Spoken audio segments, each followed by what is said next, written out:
Значи, како ја толкувате оваа кампања сега против вас, баш во време кога ВМРО претрпи значителни порази во преговорите?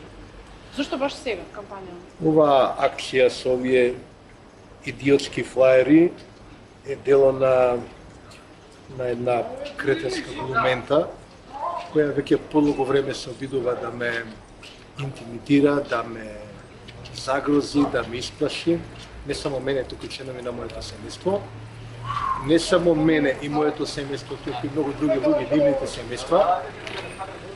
Ја толкувам како уште еден обид на власта да се обиде да не дисквалификува од оваа јавна и политичка сцена.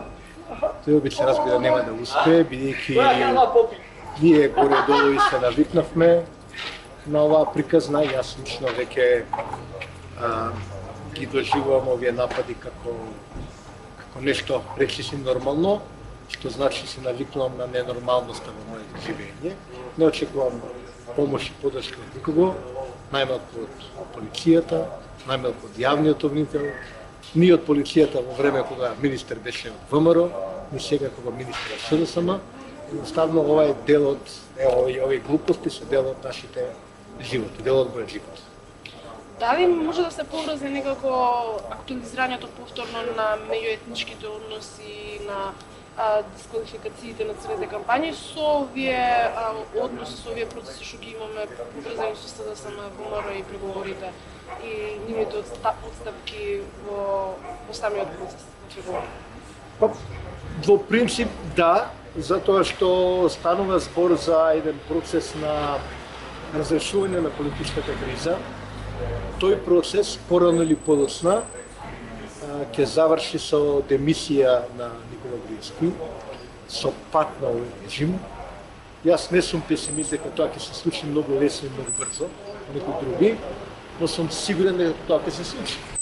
И сигурен сум дека Никола Груевски, како инспиратор, нарачател на овие црни идиотски кампањи, тоа го знае.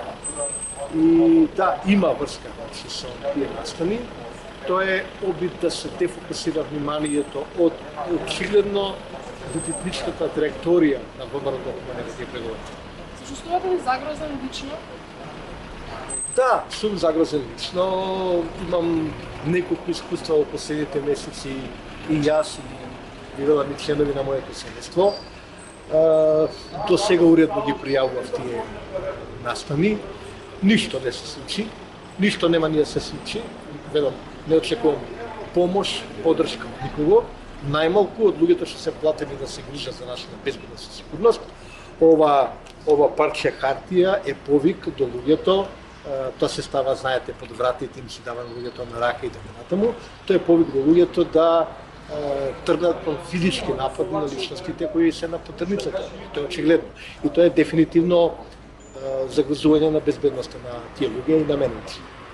Прашањето за федерација воопшто, од кај потекна овој пат всушност?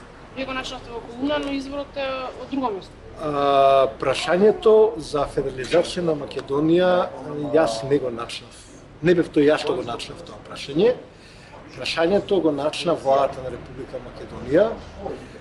Тоа прашање се содржи како идеја, како концепт во извештајот што се подготвува од страна на една невладина организација што ја предводи Питер Фейт, добро познат на македонската јавност како последник од 2001 година за време на војната.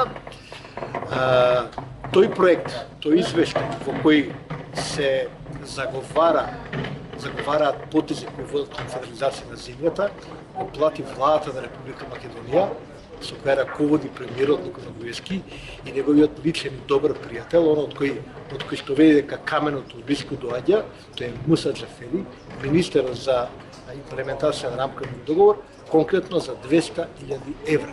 Тоа беше објавено, ние тоа не го откривме, го открија именно провладливите медиуми, го кажа јавно. Така се заговара федерализацијата на земјата. Она што јас го напишав е дека не признавам табу тебе, дека сакам отворено да разговарам за таа идеја, таа стои во потекстот на политичкиот конфликт меѓу македонците и албанците, кој е час отворен и бликнува, а час е латентен, како што е во овој момент, но тој е реален таа идеја е реална, таа постои. Јас напишав, за жал бев погрешно интерпретиран, се разбира намерно, од овие истиве кретени идиоти што ова кампања терат. Јас имам теза зашто федерализацијата е спротивна на интересите и на македонците и албанците, зашто е неодржлив проект, економски, финансиски, цивилизацијски, и зашто е спротивна на идејата за интеграција не само на Македонија, туку и на целиот регион во Европската унија. Но не дозволувам никој да наметнува на табу теми и со секој сум спремен да разговарам за таа идеја.